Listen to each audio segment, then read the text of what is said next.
Buenos días a todos, bienvenidos a mi canal, bienvenidos al curso Fundamentos de Electromagnetismo, y en esta lección vamos a hablar del potencial cuadrúpolo recargado. Y diréis, bueno, ¿y de qué va esto? Pues bueno, en la lección anterior, cuando explicamos el potencial cuadrupolo, la corrección cuadrupolo al potencial eléctrico, pues me las prometía muy felices y estaba muy contento con la presentación. Hasta que, pues bueno, algunos me habéis dicho que estaba mal, ¿no? Que la fórmula que yo había propuesto y el resultado que estaba mal. ¿Y por qué?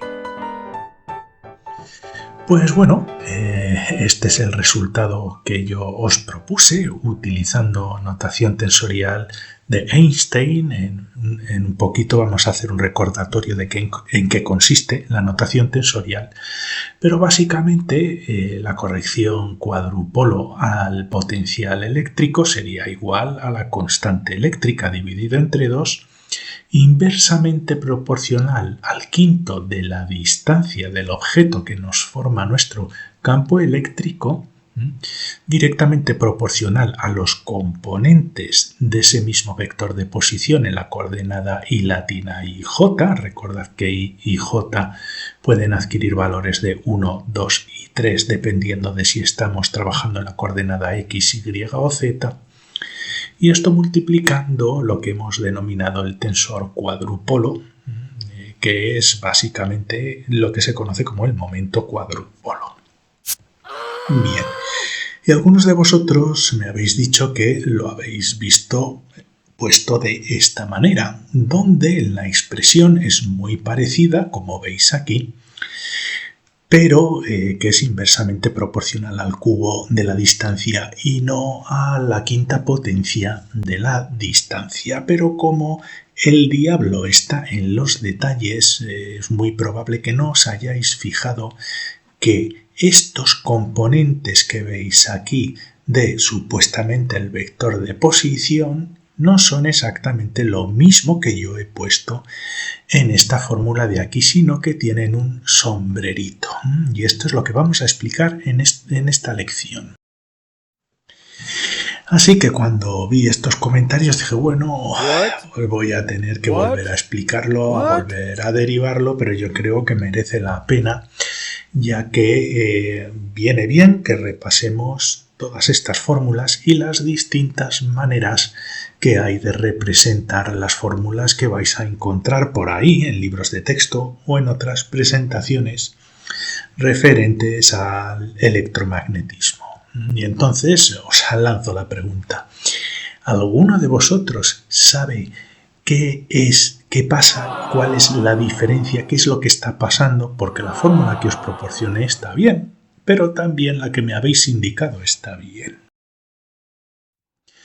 Pues vamos a volver un poquito al principio y recordaremos que estamos estudiando como unos objetos que no tienen simetría esférica, que tienen unas distribuciones de carga que no son homogéneas. Aquí las cargas rojitas son positivas, las azules negativas, y dijimos que en estas condiciones podemos calcular el potencial eléctrico, por ejemplo, en este punto, indicado por el vector de posición R rojo, aquí con una flechita, y que para poder hacerlo lo que hemos tenido que hacer es introducir otro vector de posición, R minúscula amarillo, pero este vector de posición está restringido a las posiciones del objeto que nos está generando nuestro campo gravitatorio.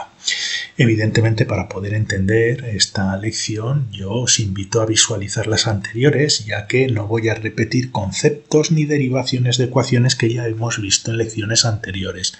Así que os voy a dejar unos enlaces al final de la lección, al curso en general y también en la descripción a este vídeo.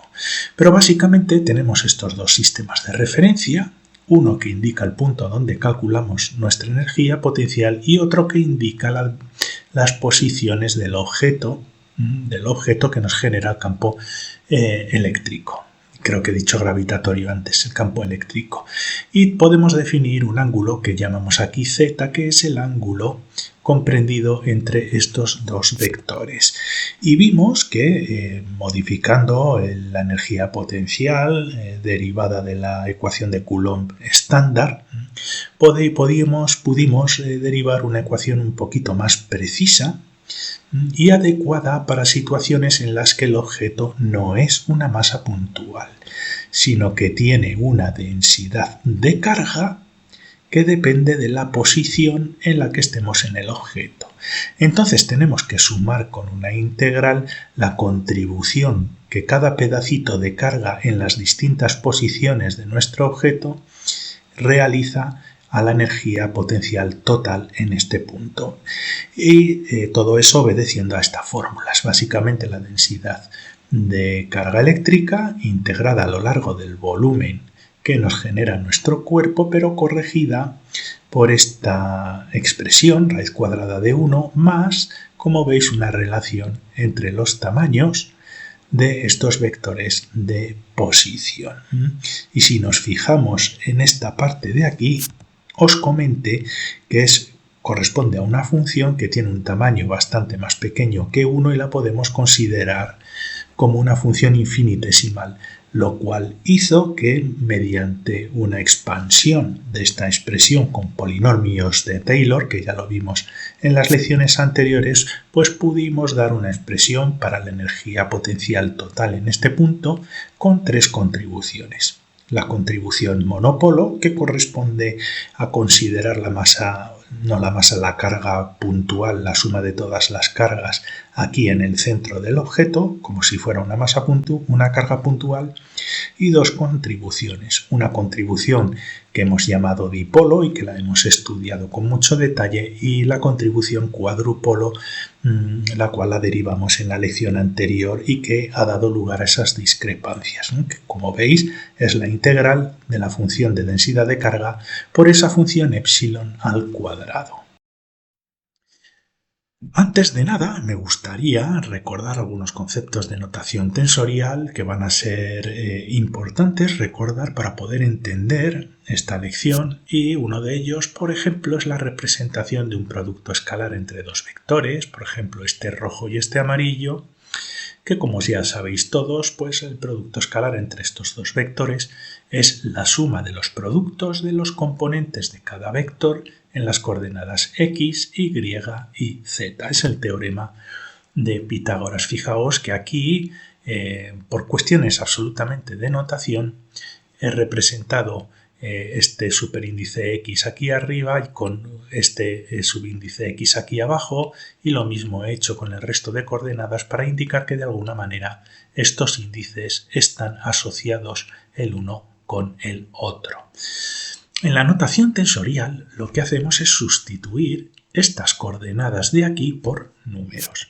Por lo tanto, la coordenada x sería la coordenada número 1, la y sería la coordenada número 2 y la z sería la coordenada número 3. ¿Por qué? Porque eso nos permite sustituir este sumatorio por una expresión de un sumatorio más resumido, con el símbolo matemático de suma, con un índice que introducimos aquí latina, con un superíndice y un subíndice, de tal manera que este índice va de 1 a 3, y esta expresión, como veis, si la desarrollamos, equivale perfectamente a la expresión que veis aquí arriba y por lo tanto al producto escalar entre estos dos vectores. Además, Einstein, cuando comenzó a trabajar desarrollando la relatividad general, se dio cuenta que se podía simplificar las fórmulas, la notación de las fórmulas, simplemente deshaciéndose de este símbolo engorroso de sumatorio y estableciendo una regla. Y la regla es la siguiente, que cada vez que tengamos el mismo índice, uno arriba y otro abajo, enfrentados, eso implica que esta expresión esconde un sumatorio como este, pero que por simplificación eliminamos el símbolo de sumatorio. Y esta es la notación tensorial resumida de Einstein, donde, por ejemplo, pues un producto escalar entre el vector rojo y amarillo lo podemos representar de esta manera, que al final es una manera resumida de plantear este sumatorio. Y bueno, otro de los conceptos que merece recordar, o al menos que os introduzca en este curso, es el concepto de la función delta de Kronecker. Se representa con un delta y depende de dos índices y es una función matemática que puede adquirir dos valores. El primer valor que puede adquirir es un 1 y esto sucede cuando ambos índices son el mismo. Por ejemplo, delta 1, 1 valdrá 1. Delta 2, 2 valdrá 1. Delta 3, 3 valdrá también 1. Y sin embargo, adquiere el valor 0 cuando los índices son diferentes. Por ejemplo, delta 1, 2 valdría 0. Delta 2, 1 valdría 0. Y así consecutivamente, con todo tipo de combinación. Y esta función es muy utilizada en matemáticas, sobre todo en cálculo tensorial. Pues bien, operando ese potencial cuadrupolo, habíamos llegado a una expresión de este estilo, que es como normalmente se suele representar. De acuerdo a la constante eléctrica, dividido 2r al cubo y esta integral a lo largo del volumen del objeto que está cargado, donde integramos en el volumen la densidad de carga multiplicada por el radio, no el radio, perdonad, sino por la coordenada interna radial que tenemos de nuestro objeto, r al cuadrado, está al cuadrado en el potencial cuadrúpolo y multiplicado 3 coseno cuadrado del ángulo z menos 1. Y llegamos a transformar todo esto, lo hemos descrito en las lecciones anteriores. Yo os recuerdo que es importante seguir este curso de manera sistemática y secuencial desde el principio. Y mediante una serie de transformaciones, introduciendo la notación tensorial, de la cual habéis visto un poquito en las diapositivas anteriores, pues dimos que el potencial, la corrección cuadrupolo del potencial eléctrico es igual a K por los componentes en las coordenadas Y y J del vector de posición R mayúscula rojo dividido 2R a la quinta y todo esto multiplicando lo que hemos denominado el momento cuadrupolo o el tensor cuadrupolo. Entonces, esta ecuación, simplemente recordaros que esta ecuación es exactamente la misma que esta ecuación, solo que hemos cambiado la notación para que tenga un aspecto más agradable a la vista. Y lo que vamos a hacer en esta lección, para poder responder a estas dudas que habíais planteado, es transformarla de nuevo, pero lo vamos a hacer de otra manera y para ello volvemos a poner como ejemplo este objeto, un objeto que está cargado, que tiene una distribución de cargas positivas aquí, negativas en este otro lado, no tiene simetría esférica y mostramos los dos sistemas de referencia, el R mayúscula y el R minúscula, que están separados por un ángulo Z.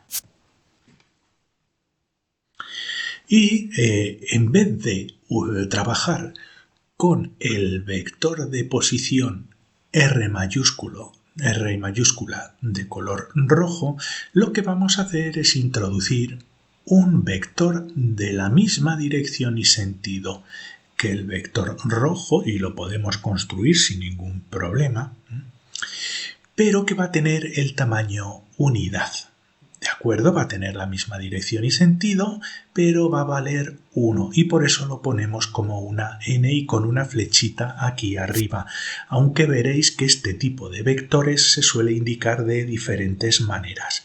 Aquí lo estoy indicando con una flechita y con una n, pero muchas veces lo veréis como una n con un sombrerito o como una R mayúscula, porque está indicando que proviene de la dirección y sentido de este vector de posición, pero con un sombrerito.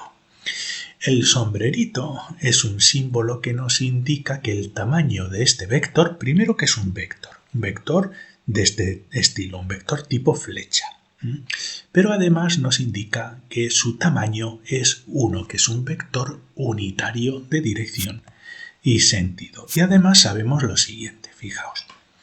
El producto escalar entre el vector amarillo y el vector unitario de dirección y sentido que equivale al vector de posición R rojo es igual al tamaño de R amarillo por el tamaño del vector unitario. Pero claro, el tamaño del vector unitario es un 1, por lo tanto es R por 1 y por el coseno del ángulo que forman el vector amarillo y nuestro vector unitario, que evidentemente va a ser z, va a ser exactamente el mismo que el ángulo que teníamos entre el vector de posición R mayúscula y R minúscula. ¿De acuerdo?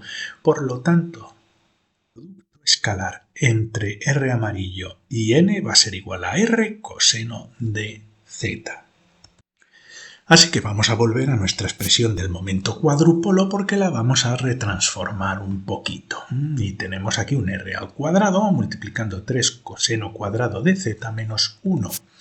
Y lo que hacemos es pues, pasar el r cuadrado dentro de nuestro paréntesis y así lo tenemos multiplicando r cuadrado coseno cuadrado de z menos r al cuadrado. Y fijaos que esto es r coseno de z al cuadrado. Por lo tanto, equivale a el cuadrado del producto escalar entre el vector R amarillo y el vector n, tal y como lo hemos enseñado en la diapositiva anterior. Y aquí, en vez de ponerlo al cuadrado, pues simplemente lo pongo 2 veces porque, como veis, el resultado está elevado al cuadrado. Tenemos un producto escalar y tenemos otro producto escalar. Pero como aquí estamos aprendiendo a hacer matemáticas de Einstein, lo que queremos es transformar esta nomenclatura, esta notación propia del cálculo vectorial en cálculo tensorial. Bien, además vamos a hacer otro truco, que es totalmente lícito. Igual pensáis que es una locura, pero no creáis que es una locura, es algo totalmente lícito. Fijaos que aquí tenemos un r al cuadrado. Pues podemos, sin ningún problema, multiplicar este r al cuadrado por el producto escalar entre el vector unitario n consigo mismo. ¿Por qué? Porque este producto escalar da 1. Así que no hemos hecho absolutamente nada. Pero lo que hacemos de esta manera es que aquí tenemos un n, otro n y otros 2 n y nos va a permitir expresar esta ecuación de una forma más bonita.